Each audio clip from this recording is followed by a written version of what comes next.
Bismillahirrahmanirrahim. Assalamualaikum warahmatullahi wabarakatuh. Pemirsa gapai kemuliaan yang dirahmati Allah.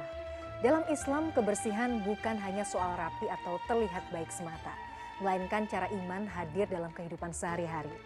Ketika kebersihan diabaikan, yang hilang bukan sekedar ketertiban, tetapi kesadaran akan tanggung jawab dan adab sebagai hamba. Al-Quran mengajarkan bahwa iman tidak hanya tercermin dalam doa dan ibadah, tetapi juga dalam cara kita merawat diri, lingkungan, dan ruang bersama. Pemirsa, selama 45 menit ke depan, insya Allah kita akan mengulas kebersihan sebagai nilai iman dan bagaimana ia menjadi ukuran kedisiplinan, kepedulian, serta tanggung jawab seorang muslim dalam kehidupan modern. Semoga pembahasan ini menjadikan kita lebih sadar bahwa menjaga kebersihan adalah bagian dari menjaga iman. Amin ya rabbal alamin.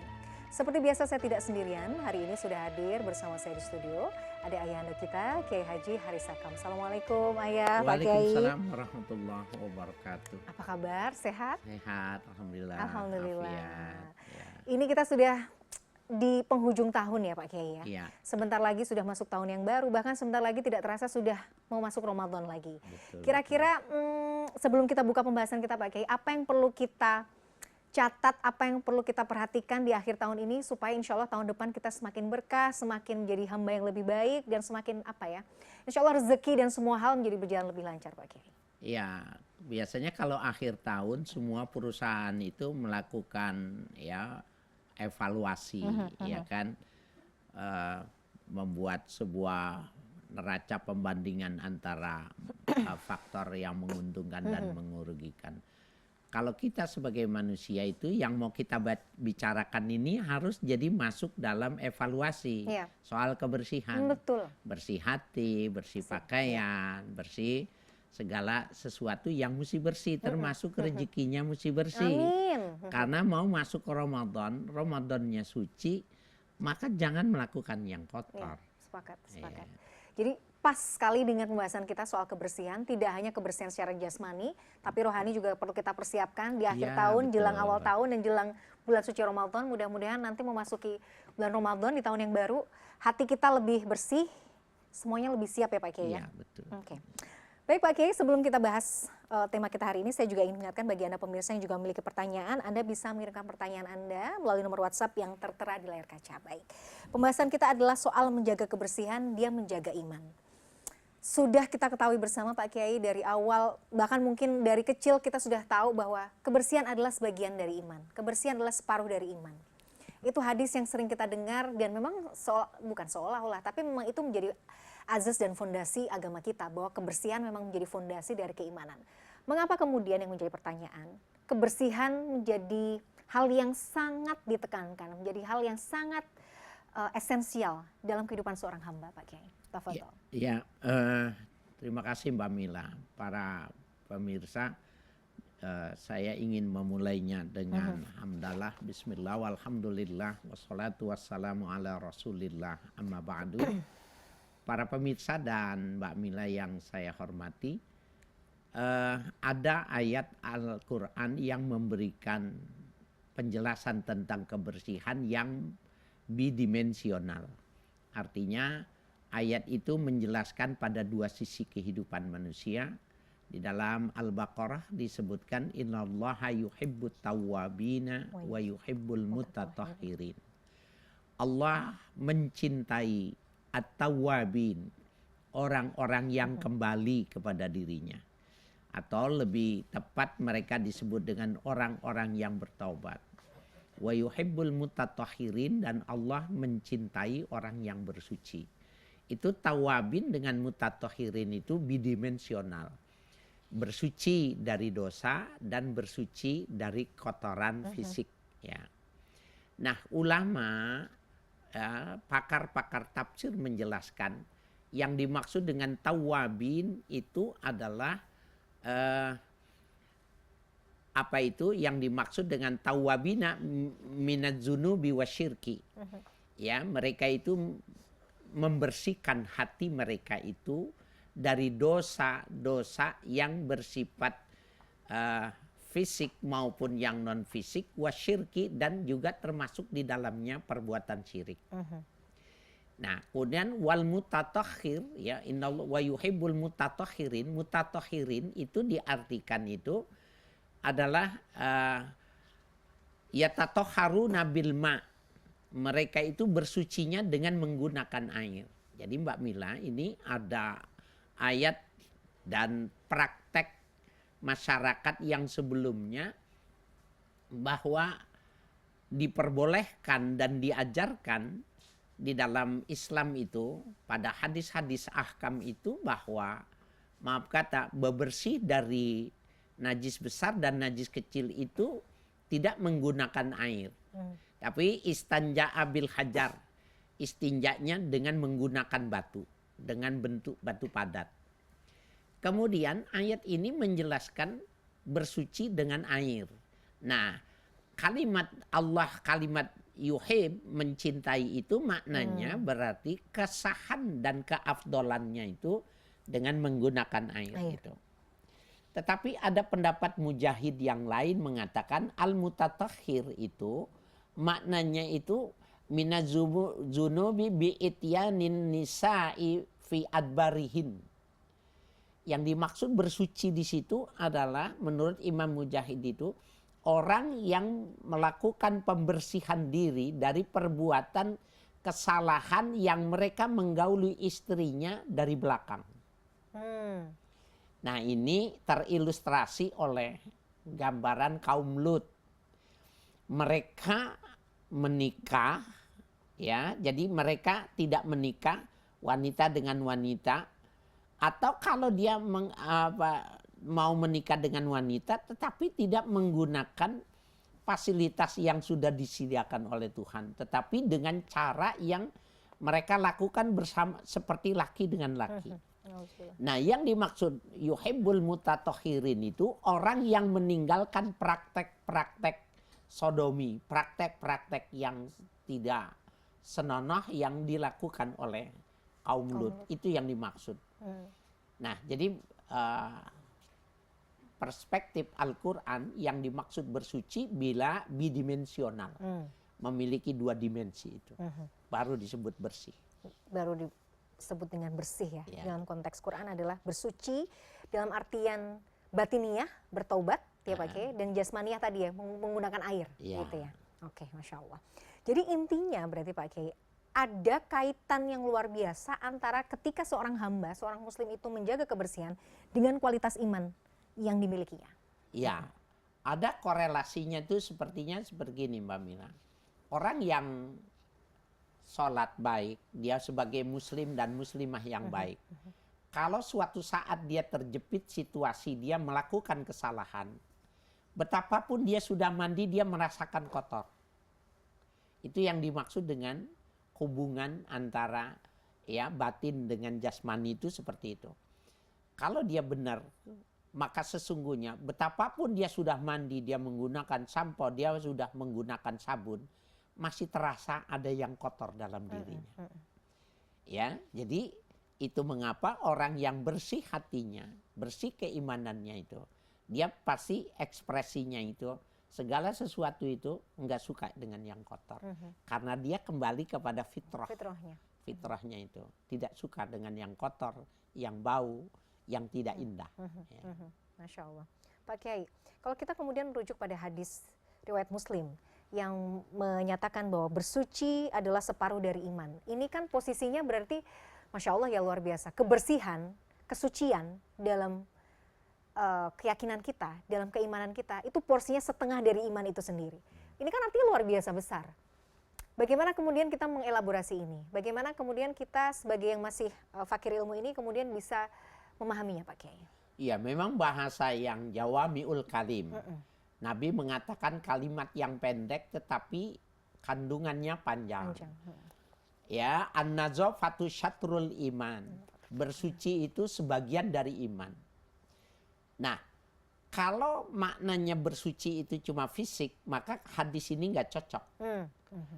Tapi kalau yang dimaksud adalah kebersihan batin dan kebersihan fisik, hadis ini cocok. Jadi yang namanya syatrul iman sudah tercermin. Kalau dia tidak melakukan dosa, kemusyrikan, ya, kemudian dia menampilkan hal-hal yang bagus, yang indah, ya otomatis selebihnya itu cuma pelengkap. Oleh karena itu sangat sempit ketika dia mengatakan an-nazafatu minal iman, di tempat-tempat kebersihan itu maknanya jangan buang sampah umpamanya. An-nazafatul iman, tapi maknanya itu taruh sepatu jangan sembarangan. Itu sebenarnya mengecilkan dari makna sendiri. Jadi sebenarnya kata nazafah itu memang dalam dua pengertian itu tadi, lahir batin. Ya, jadi kalau dibilang syatrul iman, ya benar, yang lainnya itu cuma pelengkap. Oh, oke. Jadi ini dimensional berarti ya? Iya. Jadi kalau ngajarin, saya baru ingat tadi Pak Kiai, ini kan salah satu hadis yang pendek yang memang dari kecil biasanya sudah diajarkan kepada anak-anak. Jadi memberikan pemahaman juga pada anak-anak, bukan masalah hanya sekedar kebersihan secara fisik, mandi, kemudian wudhu dan lain sebagainya, tapi hatinya juga. Iya. Imannya juga harus. Kalau dia cuma memperhatikan itu, dia memperkosa makna hadis itu. Iya. Okay. Gitu loh. Bahwa sebenarnya maknanya luar biasa. Kan mana mungkin kalau cuma hal-hal yang sifat fisik melahirkan kecintaan Allah. Itu nggak mungkin. Oke. Jadi memang bidimensional. Masya Allah. Pak Kiai, kita jeda terlebih dahulu. Nanti kita akan lanjutkan. Pemirsa jangan kemana-mana. Pembahasan Gapai Kemuliaan masih akan kami lanjutkan. Tentunya setelah yang satu ini tetaplah bersama kami.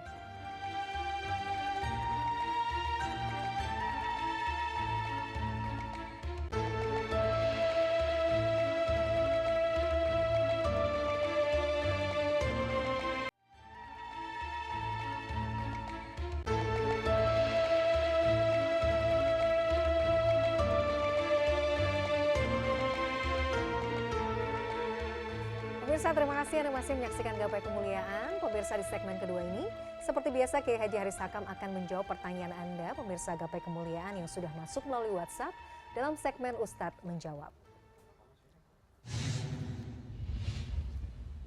Ya, dan kali ini pertanyaan yang sudah masuk datang dari Dr. Anwar Sadat Jaya di Jakarta Barat. Kita simak bersama pertanyaannya. Assalamualaikum warahmatullahi wabarakatuh, Kiai Haris Hakam. Perkenalkan, saya Dr. Anwar Sadat Jaya, anggota dari Perhimpunan Dokter Nahdlatul Ulama. Dan kebetulan saat ini saya lagi konsultasi kesehatan di DKM Masjid Asyura, Serdang, Kemayoran. Yuk kepada pengurus yuk, salam kepada Kiai. Wassalamualaikum Kiai. Ya, Kiai. Jadi kita mulai. Saya ingin menanyakan kepada Kiai mengenai kebersihan yang menyangkut dari profesi saya, Kiai. Yang pertama adalah, saya pernah mendengar di dalam Al-Quran, Allah secara khusus memuji kepada penduduk Kuba mengenai tentang kebersihan mereka. Nah, ini menarik, saya coba tanyakan, saya ingin tahu kenapa kok secara khusus Allah itu memuji mereka. Adakah yang dilakukan mereka sehingga mereka secara khusus mendapat perhatian dari Allah? Itu yang pertama. Yang kedua, pertanyaannya adalah bahwa kebersihan yang kita pelajari saat ini adalah dokter itu mempelajari secara jasmani, fisiknya saja.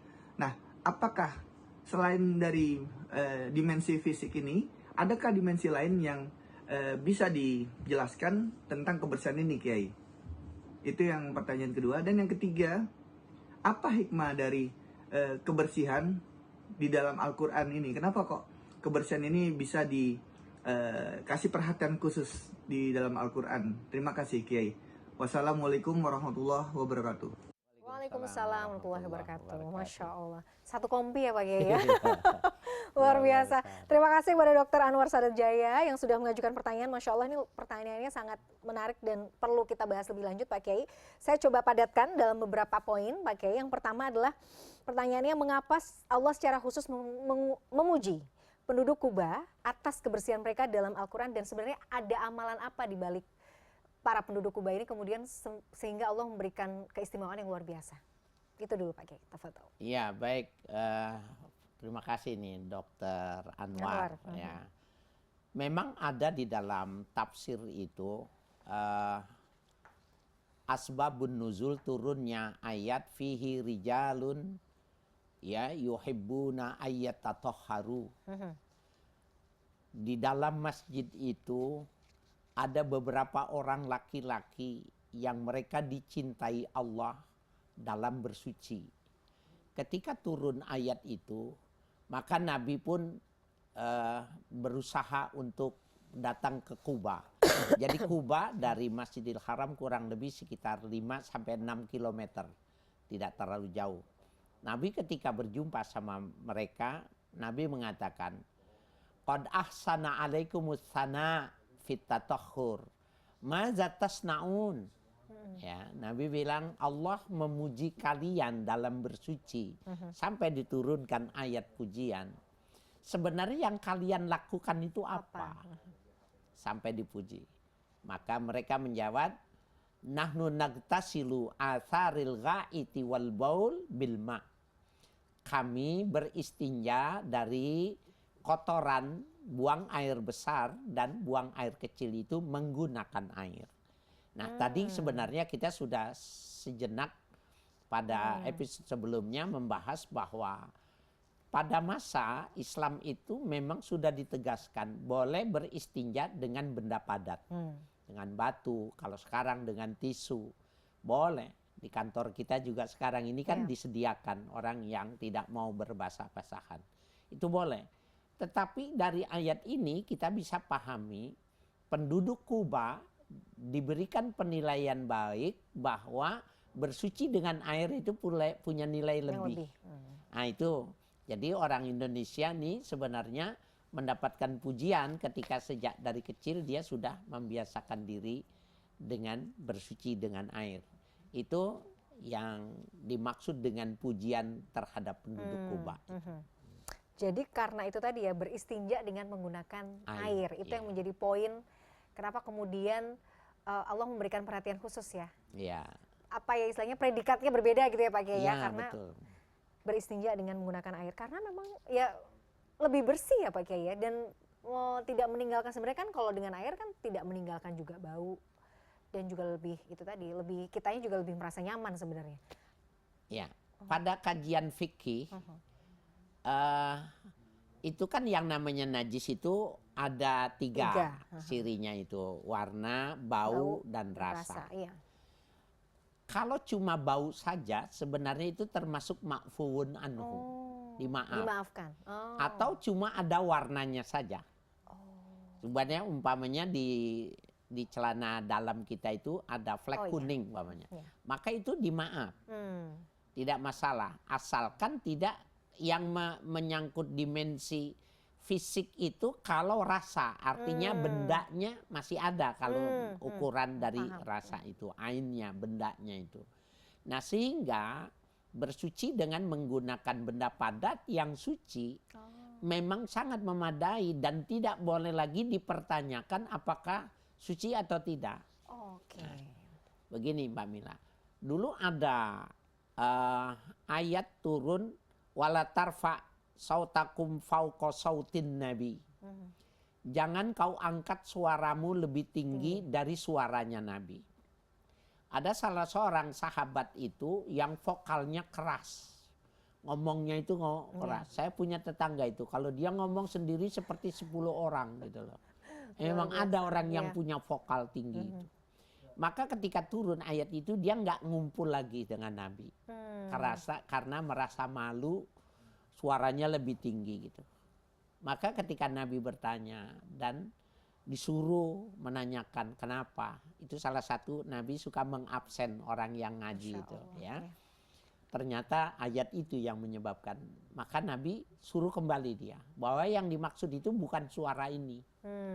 Yang dimaksudkan kalau Nabi sudah menetapkan jangan lebih tinggi dari yang ditetapkan oleh Nabi. Gitu ya, Pak Kiai. Jangan mengangkangi sesuatu yang Nabi sudah mengatakan suci, maka kita bilang mana suci, mana bersih, masih ada bekasnya, masih ada baunya. Jangan begitu. Jadi jangan mendebat istilahnya. Jangan gitu. membantah. Iya. Oke. Jadi ternyata saya pikir juga awalnya karena suara aja Pak Kiai gitu. Jadi ternyata tidak hanya masalah tone suara aja ya, tapi jangan membantah, jangan mendebat. Jangan melangkahi sesuatu yang sudah ditetapkan Nabi. Bersih ya sudah, gigit saja.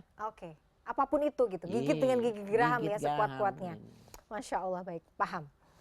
Tadi pertanyaan yang kedua dan ketiga sebenarnya sudah sempat kita bahas, tapi mungkin kita perlu elaborasi sedikit, nggak apa-apa Pak Kiai. Tadi pertanyaan yang kedua adalah selain kebersihan fisik dan jasmani, adakah dimensi lain? Di segmen sebelumnya Pak Kiai menjelaskan ada dimensi batiniah. Ya. Tapi yang ingin saya gali sebenarnya dimensi batiniah, kebersihan batiniah itu yang seperti apa yang Allah mau Pak Kiai? Ya. Bagaimana mendefinisikan?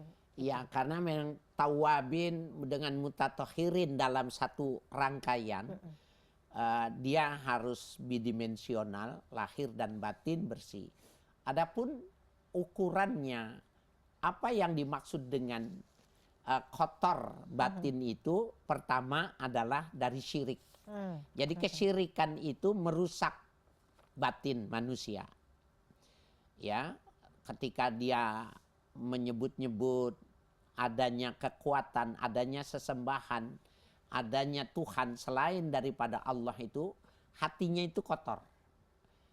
Dan itu adalah penyakit kotor yang paling berat. Ya, ketika dia menyekutukan Tuhan. Yang kedua, yang dimaksud dalam berbersih diri, ketika dia menyalahi dari antorikotil adli. Keluar dari jalan yang proporsional. Nah, yang di Thariqatul Adl itu, maaf nih, mohon maaf para pemirsa, memang harus dijelaskan. Kalau orang menikah suami istri, maka sudah lazim hubungan seksualnya itu, kalau yang Thariqatul Adl itu sudah mengerti orang, nggak perlu belajar lagi. Tetapi dia terinspirasi dengan mengeksplorasi lebih sensasional, menggauli lewat dubur umpamanya. Maka cara yang semacam itu bukan cuma mengotori tubuh, tapi batinnya kotor. Nah, jadi dosa-dosa besar, kesimpulannya, dosa-dosa besar itu yang harus dibersihkan dari hati. Ya, nah, itu yang disucikan. Nah, disucikannya dengan bertaubat, ya, dengan memohon ampun, dengan terus beristighfar, maka dia lama-kelamaan akan bersih. Betapapun dosanya sebesar dan setinggi apapun akan terampuni. Oke, paham. Jadi bisa dimengerti Pak Kiai, jadi yang namanya kotor batin itu yang harus diwaspadai adalah pertama syirik, yang kedua adalah melakukan sesuatu yang keluar dari jalannya ya. Yang proporsional. Yang proporsional tadi, Masya Allah. Mudah-mudahan bisa dimengerti oleh Bapak Dr. Anwar Sadat. Kita akan break dulu Pak Kiai, nanti kita akan lanjutkan. Pemirsa jangan kemana-mana, Gapai Kemuliaan masih akan kembali setelah jeda yang satu ini. Tetaplah bersama kami.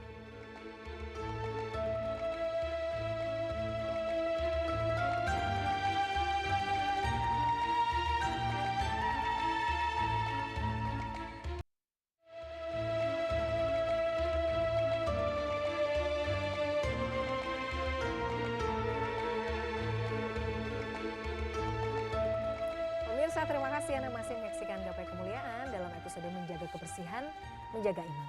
Pak Kiai, masih seputar tema yang sangat menarik ini, kita mungkin sering melihat atau mengetahui sebagian mungkin dari saudara-saudara kita sesama muslim yang rasa-rasanya masih kurang dalam menjaga kebersihan. Misalnya soal istinja.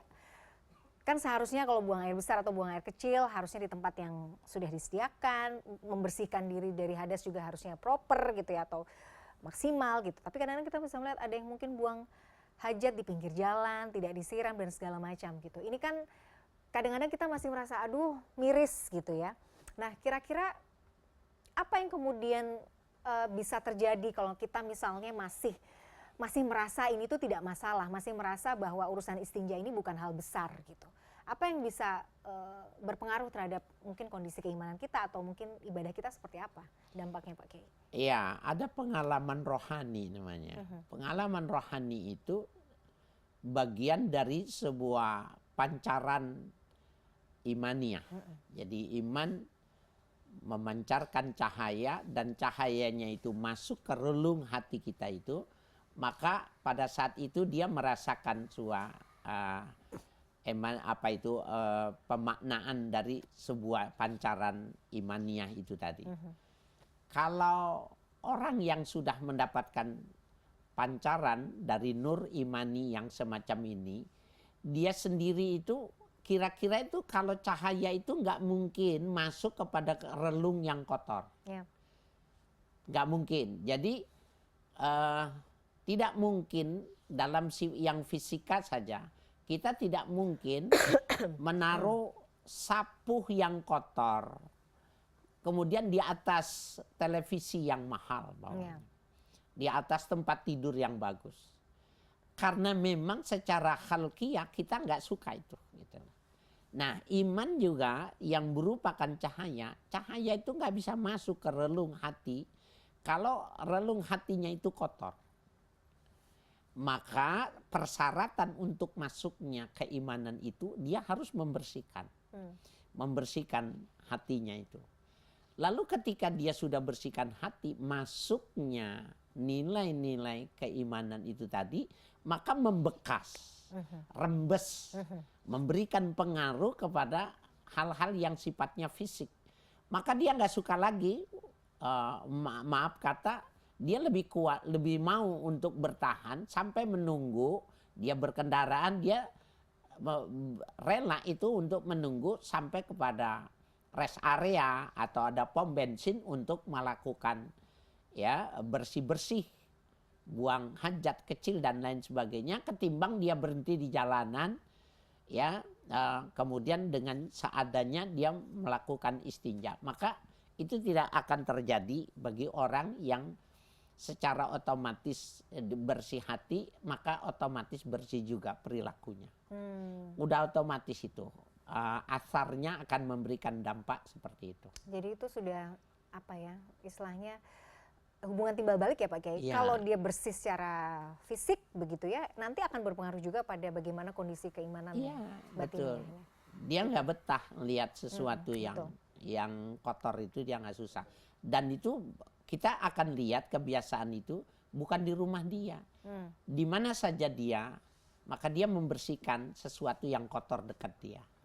Apalagi kalau dia habis makan, habis menikmati sesuatu, maka dia koreksi kiri bawah dan lain sebagainya. Itu menunjukkan itu bagian dari refleksi imannya dia. Oh, berarti harus hati-hati. Kita bisa muhasabah sendiri ya Pak Kiai. Nah, Iya. saya itu termasuk orang yang gimana ya gitu ya. Iya. Apakah senang atau betah dengan yang jorok-jorok atau justru nggak betah sama yang jorok-jorok, itu bisa menjadi sinyal sebenarnya, alarm juga. Iya, jadi dia nggak bilang, wah ini tugas pembantu, ini kan ada apa itu office boy-nya. Dia nggak begitu. Kalau saya di rumah gitu Pak Kiai, misalnya aduh ini kok ada sehelai rambut misalnya. Kayak pengennya tuh membersih, tapi di sisi lain sebenarnya kalau ada istilah ini tuh terlalu bersih deh, terlalu apa ya, mungkin OCD lah istilahnya gitu ya. Apa-apa tuh harus rapi, apa-apa harus bersih. Kalau geser vas bunga geser sedikit itu nggak rapi, apa namanya, udah nggak nyaman gitu. Itu tapi terlalu berlebihan seperti itu, masihkah itu masuk dalam koridor yang baik Pak Kiai? Iya, dia dalam tentunya saja khairul umur ausatuha. Sebaik-baik masalah itu pertengahan. Pertengahan, paham. Artinya di bawah standar tidak boleh, berlebihan juga nggak boleh. Ya. Jangan sampai jadi ngerepotin. Iya, jadi ngerepotin. Iya, paham. Jadi Standar. kadang-kadang kan ada istilahnya OCD gitu ya. Jadi kalau ngelihat apa berantakan sedikit, sampai akhirnya mau justru orang lain yang jengah sendiri karena Iya, terlalu rapi, terlalu bersih. Nah itu juga Dan jadikan tamunya perhatian. jadi nggak enak mencicipinya. Karena kerupuk kalau dimakan itu pasti ada yang jatuh. Kayak merasa diusir Pak Kiai kadang-kadang. Iya, iya. Ini baru mau makan, yang punya rumah kadang-kadang gitu. Yang punya rumah udah sibuk sendiri bawa sapu gitu-gitu juga jadi nggak enak ya. Oke. Nah Pak Kiai, sering sekali beberapa waktu terakhir tuh kita sering mendengar atau mungkin melihat berita misalnya. Ada satu kondisi seseorang yang gemar sekali menumpuk misalnya sampah apa segala itu di kamar Pak Kiai. Sehingga misalnya di kamar kosan. Kadang-kadang numpuk sampah sampai sampai bergunung-gunung. Bisa loh dia hidup tidur di situ dengan kondisi penuh sampah dan akhirnya justru membuat penghuni yang lain atau tetangga yang lain nggak nyaman. Nah sebenarnya saya sempat baca-baca Pak Kiai, dalam kondisi psikologis itu memang ada gangguan. Tapi apakah ini juga kemudian bisa menjadi sinyal bahwa secara psikis, mungkin secara keimanan, secara batiniah orang tersebut juga tengah dalam kondisi yang bermasalah Pak Kiai? Ya jelas bermasalah karena itu dianggapnya tidak normal. Kan sebenarnya bisa jadi ada yang menjadi penyakit sosial di kalangan kita ini tidak menganggap sesuatu yang sudah tidak layak buat kita, tapi kita tidak mensodakohkan. Ya, ada bahasa psikologinya, saya lupa itu istilah itu. Jadi banyak nih ibu-ibu, mungkin Mbak Mila tidak termasuk ya. Ya Allah. Jadi pakaian itu sebenarnya ketika sudah masuk yang baru, yang lamanya itu harus dikeluarkan. Nah, mereka menganggap semuanya perlu. Awalnya itu tuh. Awalnya dia punya sikap mentalitas itu. Semuanya perlu, semuanya bermanfaat, semuanya masih dibutuhkan. Akhirnya menumpuk. Nah, kebiasaan itu juga berimbas kepada jeleknya cara pandang ketika dia segala sesuatu, ini suatu saat masih ada manfaatnya ini. Plastik. Padahal cuma pembungkus. Yang menurut kita itu limbah, itu sampah. Tetapi dia masih punya anggapan ini suatu saat ada manfaatnya untuk membungkus ini dan itu. Itu sebenarnya rangkaian dari sebuah penyakit kejiwaan. Ya, yang jelas orang ini pasti dikelompokkan orang yang pelit. Ya. Jadi kita kalau dapat baju yang baru, itu maknanya yang lamanya harus dikeluarkan, harus disedekahkan, bukan ini masih bisa dipakai.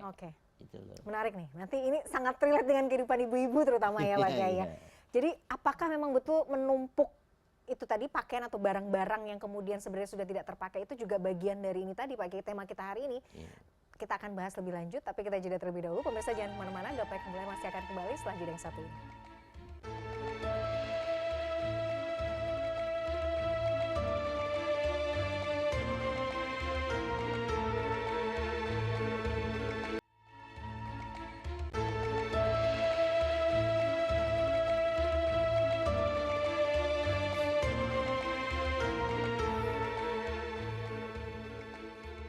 Pemirsa, terima kasih Anda masih menyaksikan Gapai Kemuliaan dalam episode Menjaga Kebersihan, Menjaga Iman. Masih seputar hal yang membuat saya penasaran Pak Kiai di pembahasan yang sebelumnya. Perihal kita menumpuk pakaian atau apapun itu barang-barang yang menurut kita masih kita butuhkan, masih bisa dipakai, tapi sebenarnya hanya menambah tumpukan saja di rumah gitu ya, mempersempit ruang. Apakah betul bahwa ini juga merupakan bagian dari kita belum sepenuhnya menjaga prinsip kebersihan? Sebagian dari iman itu, Pak Kiai.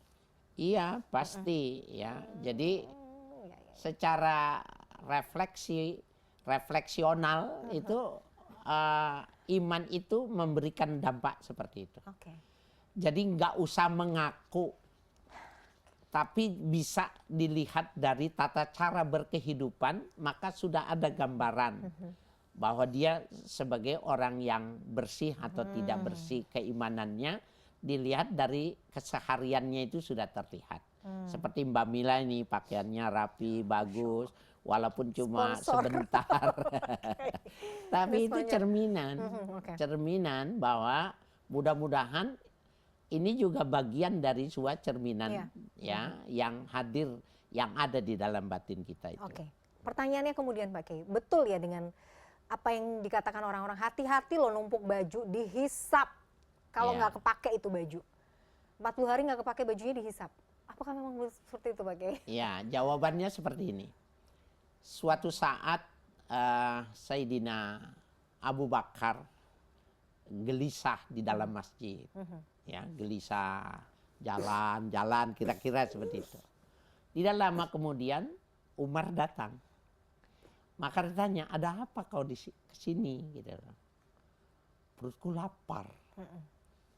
Ya, maka Abu Bakar mengatakan sama, aku kesini juga karena perutku lapar.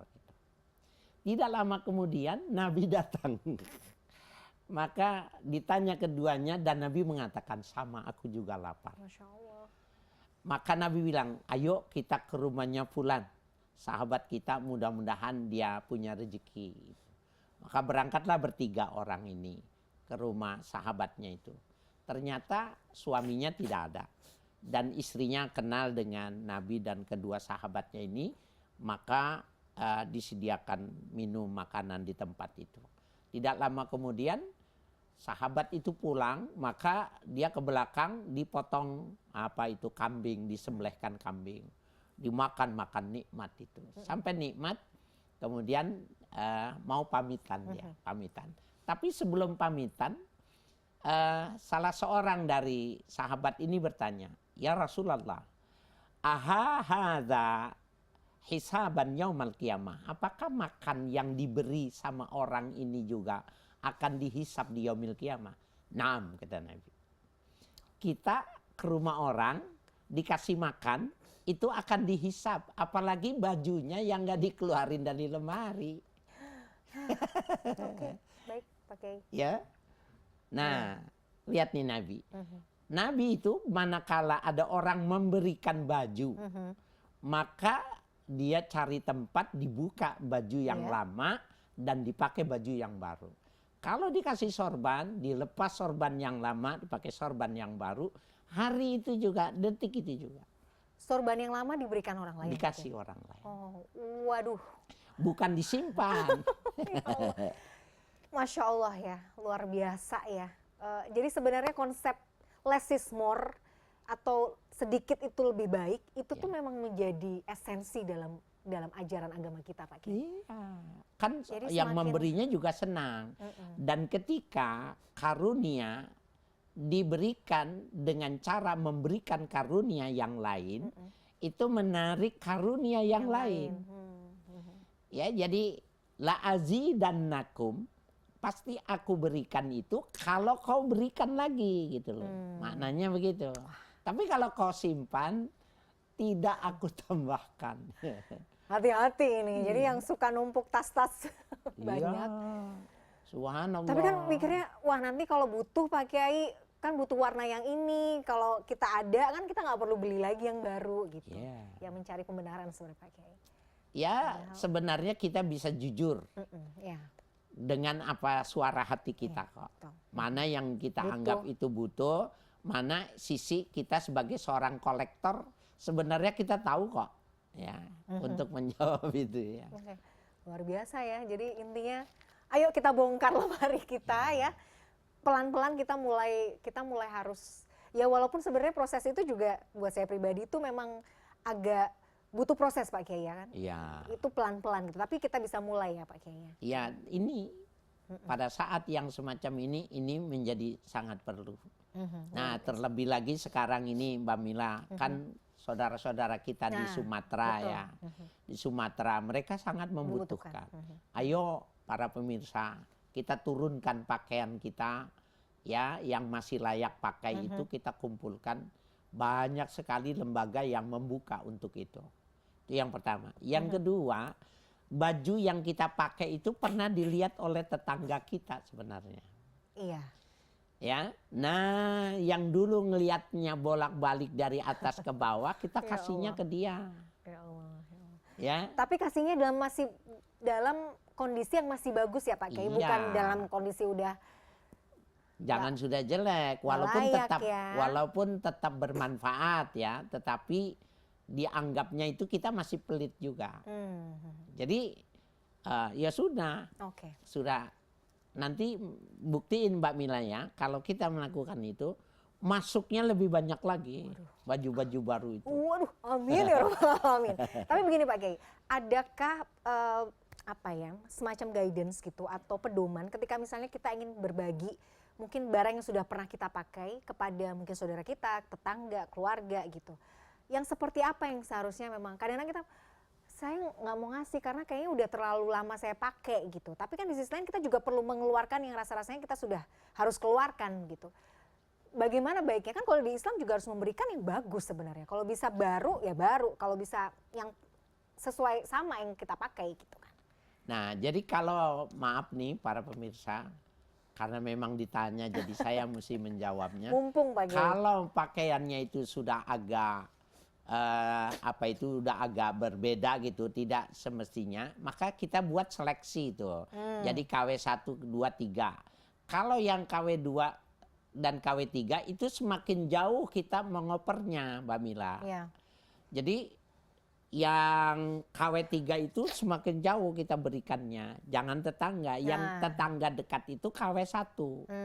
Yang waktu Mbak Mila berangkat itu, waduh bagus, berulang dia mengucapkan pujian, kasih dia tuh. Masih ada labelnya gitu. Ya, itu masih KW1. Tapi KW2, 3 kita bisa kirim ke daerah yang memang mereka itu menganggap, wah ini mah bagus bener gitu.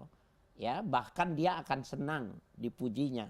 Kita pernah mungkin dalam hidup kita memberikan sesuatu itu, pada sekian tahun kita ketemu lagi, ya Allah ternyata benar-benar dimanfaatkan gitu. Ya, itu ukurannya seperti itu. Dan yang juga menarik Pak Kiai, sebagai pertanyaan terakhir juga untuk closing, di dalam hadis yang berikutnya Pak Kiai, hadis riwayat Bukhari dan Muslim, disampaikan bahwa Allah itu maha indah dan menyukai keindahan. Artinya kan sebenarnya Allah juga menginginkan hamba-hambanya juga tampil dengan pantas, tampil dengan indah, tampil dengan menawan. Nah, kadang-kadang itu dipahami ya harus branded, apa-apa harus bagus, baju juga harus mahal, jilbab juga harus bagus, tentengan juga harus oke gitu. Yang dimaksud kemudian Allah maha indah, menyukai keindahan itu yang seperti apa yang sebenarnya Allah mau dalam tampilan kita sehari-hari Pak? Iya, memang benar, itu hadisnya sahih di dalam riwayat Imam Muslim. Nabi bersabda, innallaha jamilun yuhibbul jamal. Allah itu indah, suka kepada keindahan. Kalau indah itu tidak sama dengan cuma sekedar menarik. Kalau indah itu dia memang benar-benar kata jamil itu lahir batin, Mbak Mila. Lahir batin. Oh. Ya, jadi maaf nih, pakaiannya branded ya, tetapi dari uang yang tidak halal, maka itu tidak disebut dengan jamil. Paham. Jadi benar-benar uangnya halal, memberinya dengan halal. Dan uang yang halal itu juga ada syaratnya, tidak israf. Israf itu berlebih-lebihan. Nah, dalam ayat yang menjelaskan tentang israf disebutkan itu kulu washrabu wala tusrifu. Makanlah, minumlah apa saja, jangan berlebih-lebihan. Itu berlebihan dalam volume. Yang kedua, makna israf itu maknanya memberi sesuatu itu di batas kelayakan. Di batas kelayakan. Di batas kelayakan itu juga namanya israf juga. Kenapa nggak boleh? Orang mesti tanya kalau dia belinya yang branded, yang harganya mahal, padahal dia mengecilkan anggaran-anggaran yang lain, pasti ada niatan-niatan ria. Ya, ada niatan-niatan untuk kepentingan pujian dan lain sebagainya. Itu juga israf juga. Jadi, ayo kita takar dengan ukuran hati kita sendiri, jangan sampai memberatkan, tampil baik, tampil pantas, tampil indah, sesuai dengan kemampuan kita juga ya Pak Kiai ya. Jangan berlebihan. Masya Allah, luar biasa. Jadi ternyata pembahasan kita ini nggak hanya soal bersih dalam artian betul. sekedar menjaga kebersihan lingkungan, tapi bagaimana kita berpenampilan, hati kita seperti apa, menjaga kebersihan batin itu juga Masya Allah luar biasa. Pak Kiai, jazakallah khair, ilmunya luar biasa hari ini. PR saya banyak, ini kayak harus mengcluttering lemari ini supaya bisa dapat yang baru Pak Kiai. Insya Allah mudah-mudahan ya. Nanti dengan kita membagi berkah kepada yang lain, insya Allah Allah akan menambahkan berkah kepada kita. Amin ya rabbal alamin. Pemirsa yang dirahmati Allah Azza wa Jalla, tidak terasa kita telah sampai di penghujung kebersamaan dalam program Gapai Kemuliaan hari ini. Semoga apa yang kita bahas hari ini dapat menjadi ilmu yang bermanfaat, menambah keimanan, serta mendorong kita untuk terus istiqomah dalam menuntut ilmu agama dan mengamalkannya. Semoga Allah Azza wa Jalla memudahkan langkah-langkah kita, melapangkan hati kita, dan memberkahi setiap usaha kita dalam mendekat kepadanya. Amin ya rabbal alamin. Terima kasih atas kebersamaan Anda. Saya Meladia Rahma bersama Gurunda kita Kiai Haji Arsaka mohon pamit undur diri. Insya Allah kita akan bertemu kembali di episode berikutnya. Wabillahi taufiq wal hidayah. Wassalamualaikum warahmatullahi wabarakatuh. Sampai jumpa. Waalaikumsalam.